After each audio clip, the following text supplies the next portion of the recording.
According to the Andean heroes of our story today, the 500-year cycle of darkness ended in 1992. I think we can make the argument that that was the greatest reset in modern human history. So it's Easter morning as I'm recording this, and I know I said I recorded the last Joshua episode on Easter morning, and I did do that. And it's Easter morning again. That is, if you believe the close friends of mine who speak Hebrew, and if you can shed any light on this, I would love to know why we have two Easters. Okay, moving on. I'm going to start this episode by picking up the thread of stories, cultures, and traditions that are from the same time in history as Joshua in the Old Testament. For this one, I want to focus on the extremely ancient indigenous shamanistic cultures of the people of the Andes. Most of what you read, if you don't do a deep dive, is that the people of the Andes were the Inca. And that's certainly true. But in terms of ancient Andean cultures, the roots of the Inca go back further. How far? Nobody really knows. But the Inca were actually some of the last to join the party up in the clouds of what is the longest, largest mountain range on the planet. Somewhere around 12,000 years ago, yeah, there's that number again, 12,000, there's a ton of evidence in caves up in the Andes that have huge human civilizations living there long before the days of Joshua. Then about 5,000 years ago, around the same time as the Egyptian pyramids were built, depending on who you believe about the history of that there's a massive peaceful civilization thriving in Peru who relied on music and sacred geometry to form their belief systems. Finally, at about 3,000 years ago, or about the time the oldest texts from the modern-day Bible started showing up, there is the Chovan people of the Andes, or the mother culture of Andean shamanism. This culture relied on acoustic resonance and plant medicines to form what we would call their religion.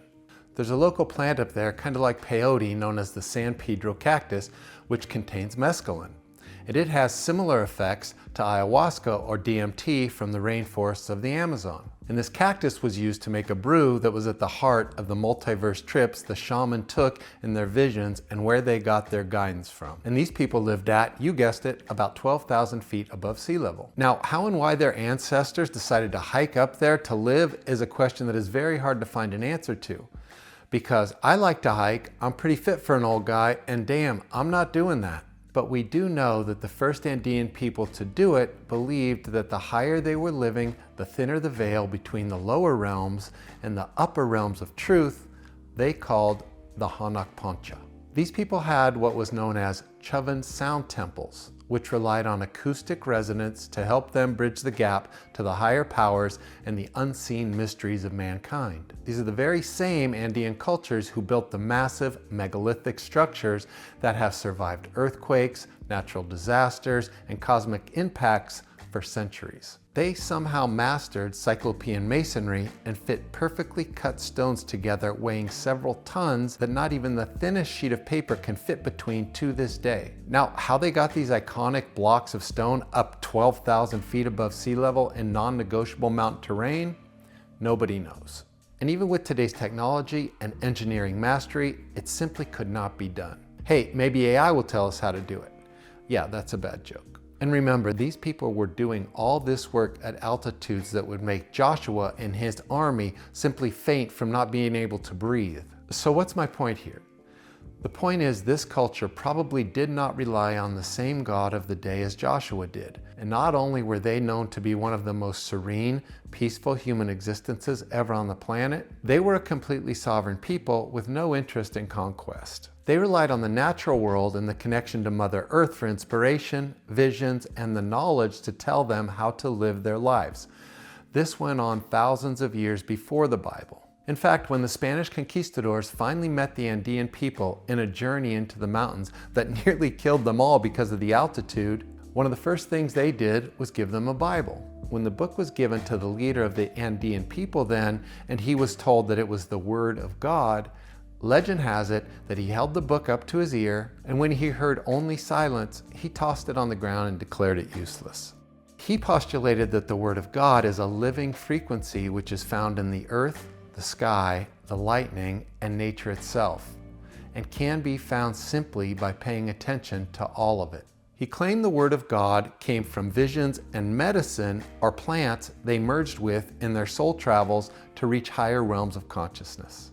Now, these same people of the Andes believed in Earth having 500-year cycles, which humans were directly tuned to, and they called these cycles the Pachakuti. From Pacha meaning world, time, and space, and Kuti meaning reset. If we go back to 1492 from the perspective of the people of the Andes, we get the Pachakuti of darkness. A 500-year cycle kicked off by the arrival of the Europeans and their journeys of conquest over other peoples and cultures of the world. We heard about a similar kind of journey of conquest in the Joshua episode. According to this Andean calendar, the cycle of darkness ended in 1992, and a new cycle began. I'm going to make another one of my jumps here, so I hope you're sitting down.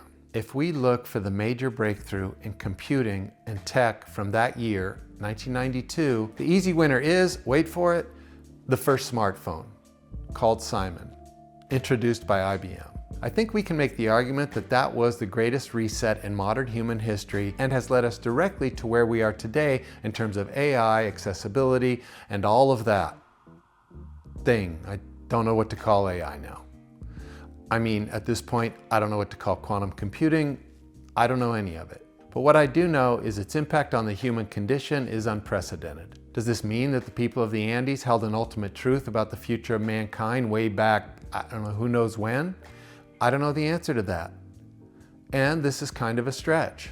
But what it does mean is that there are stories, cultures, and explanations for where we are today and what we're facing that are much older than the Old Testament. Now, I'm not saying that both can't be true and hold great value for the human condition.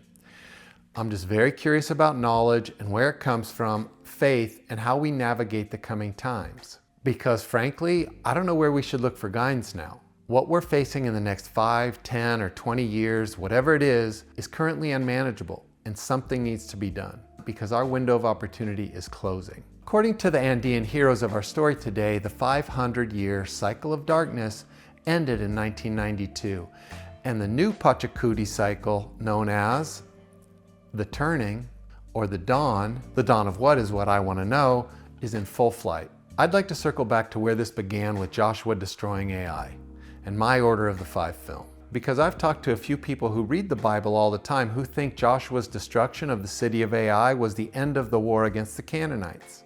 But according to my friends who know way more than I do about the book, it was only the beginning. In fact, God's people, the Bible's phrase, not mine, went on with the Canaanite wars for centuries. And although Joshua is credited with killing 31 kings and nobody knows how many people, this war, again according to the Bible, didn't really end until the reign of David and Solomon. And that was about 400 years after Joshua. Now, I know we don't have 400 years to fight the threat that is quantum AI and save the human condition. How do I know? Other than the fact that it's obvious, I'll get into that in upcoming videos. And I'm going to include another story from the Bible that has a direct homage to it in my film, Order of the Five. This is the story of Jael, sorry if I'm pronouncing that wrong, and Sisera. Jael, if you don't know, fought God's war about 200 years after Joshua passed away. Okay, blast away in the comments section on me, and I'll try to read them all and get back to you, and thanks again for watching.